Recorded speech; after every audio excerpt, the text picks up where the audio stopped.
सभी प्यारे छात्रों का एक बार फिर से स्वागत है और एनसीईआरटी नोट्स में आगे बढ़ते हुए आज हम इसका प्रश्न क्रमांक 22 हल करेंगे। और ये एक न्यूमेरिकल क्वेश्चन है जो कि एनसीईआरटी बुक से लिया गया है।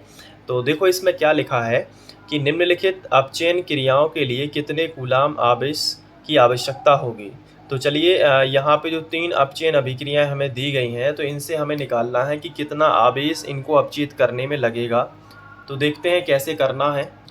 तो यहाँ पे हमने पहला लिख लिया है कि 1 मोल Al3+ से Al बनाने में कितने कूलाम आवेश लगेगा। तो देखो इसकी अभिक्रिया लिख लेते हैं। ये देखो एल्यूमिनियम है, यहाँ पे 3+ थे और इससे एल्यूमिनियम बनाना है। तो ये जो 3+ है इनको डिस्चार्ज करना होगा तो 3 इलेक्ट्रॉन देने पड़ेंगे यहाँ पे। तो 3 इलेक्ट्रॉन दे दिए तो 3+ से 3- कैंसिल हो गया, एल्यूमिनियम बन गया। तो ये 1 मोल है, ये भी 1 मोल है, तो ये कितने मोल होगा 3 मोल। तो हमें कितने इलेक्ट्रॉन लगे 3 मोल। तो 3 मोल इलेक्ट्रॉन इस अपचयन अभिक्रिया में हमें लगे। तो कितने कूलाम हो गए। तो 3 मोल इलेक्ट्रॉन में कितने कूलाम होंगे। तो सबसे पहले आपको ये पता होना चाहिए कि 1 मोल इलेक्ट्रॉन में कितने कूलाम आवेश होता है। तो 1 मोल इलेक्ट्रॉन में होता है 96,500 कूलाम आवेश। ठीक है, बहुत सारे इलेक्ट्रॉन मिलेंगे 1 मोल। मान लो ये छोटा सा घेरा है, इसमें कई सारे जिनकी कोई गिनती नहीं है। ये जो फिगर है ये होता है 6.023 × 10⁻23। इतने सारे इलेक्ट्रॉन मिलके 96,500 कूलाम जो है आवेश बना लेते हैं। तो 3 मोल है, ये तो केवल 1 मोल है।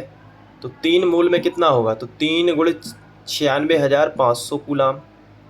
तो अगर इसका जब गुणा करोगे तो टोटल मिलके आएगा। देखो 3 शून्यम 0, 3 शून्यम 0, 3 5 15, 15 की 5 हासिल आ जाएगी 1, 3 6 18 और 1 19 की 9 हासिल आ जाएगी 1 और 3 नाम 27 और 1 28।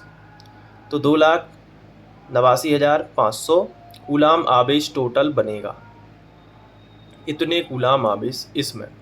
सेकंड जो हमें दिया गया है उसको भी लिख लेते हैं, जो कि दिया गया है 1 मोल। 1 मोल आप क्वेश्चन देख सकते हैं, 1 मोल Cu++ से Cu दिया गया है। तो इसमें कितना होगा। देखो इसमें भी 2 इलेक्ट्रॉन होंगे क्योंकि कापर डबल+ थे, इसको अपचेत करने के लिए 2 इलेक्ट्रॉन की ज़रूरत पड़ेगी। तो यहाँ पे कापर बनेगा तो 2 इलेक्ट्रॉन में कितना होगा। तो 2 मोल इलेक्ट्रॉन यहाँ पे यूज़ हो रहे हैं, 2 मोल इलेक्ट्रॉन। तो 1 मोल में होता है 96,000, तो 2 मोल में कितने होंगे 2 × 96,500 कूलाम। तो इसका भी गुणा करेंगे तो जो आएगा आंसर वही हमारा, उतने कूलाम आवेश इसमें आवश्यक पड़ेंगे। तो देखो 2 शून्यम 0, 2 शून्यम 0, 2 पंचे 10, 10 का 0 हासिल आ जाएगी 1, 2 6 12, 13 की 3 हासिल आ जाएगी 1 और 9 दूनी 18 और 1 19। तो 1,93,000 कूलाम ये रहेगा ये वाला। तो इतने कूलाम आवश्यक पड़ेगा। अब थर्ड लिख लेते हैं जो कि इम्पोर्टेंट है। तो थर्ड जो है कि 1 मोल MnO4- से Mn2+ बनाना है। तो कैसे पता चलेगा।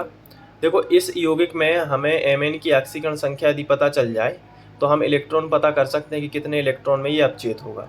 देखो कैसे ऑक्सीकरण अवस्था निकालना मैंने आपको बताया है MnO4-। तो कैसे निकाल सकते हैं, यदि आपने पढ़ा भी हो पहले, देखो बहुत ही सरल होता है। जिसकी ऑक्सीकरण अवस्था निकालनी है उसको X मान लो, तो इसको X मान लो।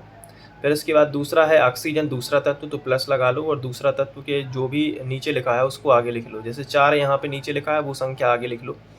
ऑक्सीकरण की जो ऑक्सीजन जो है इसकी ऑक्सीकरण अवस्था होती है -2, याद रख लो इसको। और बराबर में जो ऊपर प्लस माइनस लगे होते हैं वो यहाँ पे माइनस, जैसे -1 ही माइनस लगा है तो -1 लिख सकते हो। तो इससे हमें Mn की ऑक्सीकरण अवस्था पता चल जाएगी कि X ± का माइनस और 4 दूनी 8 बराबर होगा -1। 8 को इस तरफ ले आओ माइनस के तो प्लस का हो जाएगा, तो -1 और +8। तो यहाँ पे X की जो वैल्यू मिलेगी वो आएगी +7। यहाँ पे हमें ये पता चलता है कि Mn की ऑक्सीकरण अवस्था +7 है, मतलब Mn7+ से हमें बनाना है Mn2+। Mn7+ से यहाँ पे लिख लेते हैं, Mn7+ से हमें बनाना है Mn2+। तो कितने इलेक्ट्रॉन देने पड़ेंगे। तो 5 इलेक्ट्रॉन जब दोगे तो 5 प्लस कैंसिल हो जाएंगे, कितने बचेंगे केवल 2, क्योंकि 5 और 2 7 होते हैं। तो हमें पता चल गया कि 5 इलेक्ट्रॉन देने पड़ेंगे, यानी 5 मोल इलेक्ट्रॉन देने पड़ेंगे। तो 5 गुणे 96,500 कूलाम करेंगे। तो जो आंसर आएगा इसमें गुणा कर लेते हैं। तो 5 शून्य शून्य 5 शून्य शून्य 55 25 25 की 5 हासिल आ जाएगी 2, 5 छक्के 30 और 2 32 32 की 2 हासिल आ जाएगी 3, 5 नाम 45 46 47 48। तो 4,82,500 कूलाम। ये देखो नोट्स में भी हमने मिला लिया। तो इस तरीके से हम तीनों क्वेश्चन को हल कर सकते हैं। ये देखो ये वाला नोट्स में प्रॉपर लिखा है कि कैसे आपको लैंग्वेज लिखनी है, तो आप वो भी कर सकते हैं। समझने वाला काम हो गया। इस तरीके से ये क्वेश्चन सॉल्व हो जाता है। उम्मीद करते हैं कि आपको अच्छे से समझ में आ गया होगा। ठीक है, और अगर आपको ये नोट्स चाहिए PDF में तो आप हमारी वेबसाइट जो है उस पर विजिट कर सकते हैं। मैं कई बार बता चुका हूँ, जो नए बच्चे हैं उनको भी बता देता हूँ। ये देखिए ये वेबसाइट का नाम है। यहाँ पे विजिट करके आप ये सारे प्रिंटेड फॉर्म में नोट्स आप कर सकते हो। PDF डाउनलोड करके उनका प्रिंट निकलवा सकते हो, ताकि आप भी NCERT जो नोट्स हैं उनसे पढ़ाई कर सकें। ठीक है, तो इस तरीके से हमने ये कर लिया। अब इसके बाद हम लोग नेक्स्ट क्वेश्चन करेंगे, जो कि है विद्युत अपघटनी चालकता, इसको प्रभावित करने वाले कारक, नेक्स्ट वीडियो लेक्चर में। Thank you.